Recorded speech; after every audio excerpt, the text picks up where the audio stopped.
ಕೋಲಾರ ಲೋಕಸಭಾ ಕ್ಷೇತ್ರದ ಕಾಂಗ್ರೆಸ್ ಟಿಕೆಟ್ ವಿಚಾರವಾಗಿ ಈಗ ಬಣ ರಾಜಕೀಯ ಒಂದಷ್ಟು ದೊಡ್ಡ ಹಂತಕ್ಕೆ ತಿರುಗ್ತಾ ಇದೆ. ಶಾಸಕರು ಕೂಡ ರಾಜೀನಾಮೆಗೆ ಮುಂದಾಗುವಂತಹ ಘಟನೆಗೆ ಕೂಡ ಈ ಪ್ರಕರಣ ತಿರುಗ್ತಾ ಇದೆ. ಈ ವಿಚಾರವಾಗಿ ಮಾತನಾಡೋದಕ್ಕೆ ಸಚಿವ KH ಮುನಿಯಪ್ಪ ಟಿವಿನ ಜೊತೆ ಇದ್ದಾರೆ. ಮುನಿಯಪ್ಪನವರೇ, ನಿಮ್ಮ ಅಳಿಯ ಚಿಕ್ಕಪೆದ್ದಣ್ಣವರಿಗೆ ಟಿಕೆಟ್ ಕೊಡುವಂಥ ವಿಚಾರ ಕೋಲಾರದ ಕಾಂಗ್ರೆಸ್ ಅನ್ನು ಎರಡು ಭಾಗವಾಗಿ ಮಾಡ್ತಿದೆ. ಶಾಸಕರು ಸಭಾಧ್ಯಕ್ಷನ ಭೇಟಿ ಮಾಡಿ ರಾಜೀನಾಮೆಗೆ ಮುಂದಾಗುವಂತಹ ಒಂದು ಹಂತಕ್ಕೆ ಕೂಡ ಹೋಗ್ತಿದ್ದಾರೆ. ವಿಧಾನ ಪರಿಷತ್ನ ಸದಸ್ಯರು ಕೂಡ ರಾಜೀನಾಮೆಗೆ ಮುಂದಾಗ್ತಾ ಇದ್ದಾರೆ. ಕಾಂಗ್ರೆಸ್ ಪಕ್ಷ ಒಂದು ತೀರ್ಮಾನ ತೆಗೆದುಕೊಳ್ತದೆ. ನನ್ನ ಸೋಲಿಸಿದಂಥವರೆಲ್ಲರಿಗೂ ಕೂಡ ಕಾಂಗ್ರೆಸ್ ಪಾರ್ಟಿಗೆ ಸೇರಿಸಿದರು. ಪಕ್ಷದ ಹಿತರನ್ನು ಒಪ್ಪಿಕೊಂಡೆ. ನನ್ನ ಸೋಲಿಸಿದವ್ರಿಗೂ ಕೂಡ ಸೀಟನ್ನು ಕೊಟ್ಟರು. ಎಲ್ರಿಗೂ ನಾನು ಒಪ್ಪಿಕೊಂಡೆ. ಮಂತ್ರಿ ಮಾಡಿದರು. ನಾನು ಯಾವುದಕ್ಕೂ ಅಬ್ಜೆಕ್ಷನ್ ಮಾಡಲಿ. ಯಾಕಂದರೆ ಕಾಂಗ್ರೆಸ್ ಪಕ್ಷ ಉಳಿಬೇಕು. ನಾನೊಂದು ಸ್ಟೇಟ್ಮೆಂಟ್ ಮಾಡಿದೆ ಚುನಾವಣೆಗೆ ಮೊದಲು. ಕಾಂಗ್ರೆಸ್ ಪಕ್ಷ ಮತ್ತೆ ಅಧಿಕಾರಕ್ಕೆ ಬರಬೇಕು, ಎಲ್ರಿಗೂ ಸೀಟ್ ಕೊಡ್ರಿ, ಅವರೆಲ್ಲ ಗೆದ್ದು ಬರಲಿ.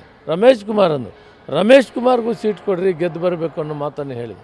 ಇವತ್ತಿದು ರಾಜ್ಯ ನೋಡ್ತಾ ಇದೆ. ನಾನೊಂದು ದೊಡ್ಡ ಸಮುದಾಯವನ್ನು ರೆಪ್ರೆಸೆಂಟ್ ಮಾಡಿದ್ದೇನೆ. ನಾನೇನು ಹೊಸದಾಗಿ ಸೀಟ್ ಕೇಳ್ತಾ ಇಲ್ಲ. 7 ಸಾರಿ ಗೆದ್ದಿದ್ದೇನೆ. ಮೊನ್ನೆ ಅವರು BJP ಮೆಲ್ವಿನ್ ಲಿವಿಸ್ ಹಂದಿ ಸಾಕಾಣಿಕೆ ಮಾಡಿ ವರ್ಷಕ್ಕೆ 1 ಕೋಟಿ ಗಳಿಸ್ತಿದ್ದಾರೆ. ನೀವು ಕೂಡ ಅವರಿಂದ ಕಲಿಬೇಕಾ? ಅವ್ರ ಜೊತೆ ವಿಡಿಯೋ ಕಾಲ್ನಲ್ಲಿ ಮಾತಾಡಬೇಕಾ? ಈಗಲೇ ಫ್ರೀಡಮ್ ಆ್ಯಪ್ ಡೌನ್ಲೋಡ್ ಮಾಡಿ. ಮಾಡಿದ್ದರಿಂದ ನಾನು ಸೋತಿದ್ದೇನೆ ಬಿಟ್ಟರೆ ನನಗೆ ಸೋಲಿಲ್ಲ. ಗೆದ್ದಾಗ 4.5 ಲಕ್ಷ ಆದರೆ ಸೋತಾಗ 5 ಲಕ್ಷ ಮತ ಬಂದಿದೆ ನನಗೆ. ಆದ್ದರಿಂದ ಇದು ಈ ಎಡಗೈ ಅನ್ನೋದು ಅಥವಾ ಬಲಗೈ ಅನ್ನೋದನ್ನು ಕ್ರಿಯೇಟ್ ಮಾಡ್ತಾ ಇದ್ದಾರೆ. ಬಲಗೈನವ್ರಿಗೂ 3 ಸೀಟ್ ಈಗಾಗಲೇ ಕೊಟ್ಟಿದ್ದಾರೆ.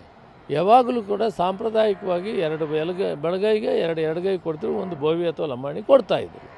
ಇವತ್ತು ಇದನ್ನು ನಾವು ಒಟ್ಟಾರೆ ತೆಗೆದುಕೊಳ್ಬೇಕು ಅನ್ನೋ ದೃಷ್ಟಿಯಿಂದ ಇಲ್ಲಿ ನಮಗೆ ಕೊಡಬೇಕು ಅಂತ ಒಂದು ತೀರ್ಮಾನ ಆಗ್ಬೋದು.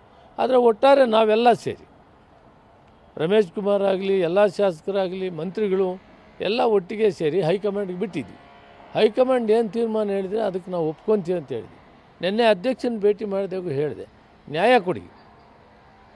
ಯಾವಾಗೂ ಕೂಡ ಸಾಂಪ್ರದಾಯಿಕವಾಗಿ 2 ಸೀಟನ್ನು ಕೊಡ್ತಾಯಿದ್ರು, ಅಷ್ಟನ್ನು ಕೊಡಿ. ನಾನು ಹೆಚ್ಚಿಗೆ ಏನು ಮಾತಾಡ್ತಾ ಇಲ್ಲ. ಗೆದ್ದು ತೋರಿಸಿದ್ದೇನೆ. 7 ಸಾರಿ ಗೆದ್ದಿರೋರು ಯಾರಿದ್ದಾರೆ ಹೇಳಲಿ. ಅವರು ಅಲ್ಲಿ ಗೆದ್ದಿಲ್ವಾ ನಾನು? ಮತ್ತು ಎಲ್ಲ ಸಮುದಾಯವನ್ನು ವಿಶ್ವಾಸ ತೆಗೆದುಕೊಂಡು ಹೋಗಿಲ್ವಾ? ಇಷ್ಟೆಲ್ಲ ಇರೋವಾಗ ನಾನು ಇಷ್ಟೇ ಮನವಿ ಮಾಡ್ತೀನಿ. ಅವರು ಆ ಎಕ್ಸ್ಟ್ರೀಮ್ ಸ್ಟೆಪ್ ಹೋಗೋದು ಸೂಕ್ತವಲ್ಲ. ಪಕ್ಷ ದೊಡ್ಡದು. ಪಕ್ಷ ಒಂದು ತೀರ್ಮಾನ ತಗೊಂಡಿದೆ. ಆ ತೀರ್ಮಾನಕ್ಕೆ ನಾವೆಲ್ಲ ಬದ್ಧವಾಗಿದ್ದು ಚಿಕ್ಕಬಳ್ಳಾಪುರ ಮತ್ತು ಕೋಲಾರನ ಗೆಲ್ಸ್ಕೋರೋಣ ಅಂಥೇಳಿ ಅವ್ರಿಗೂ ನಾನು ಮನವಿ ಮಾಡ್ತೀನಿ ಮತ್ತು ಹೈಕಮಾಂಡ್ ಕೂಡ ತಿಳಿಸ್ತೇನೆ.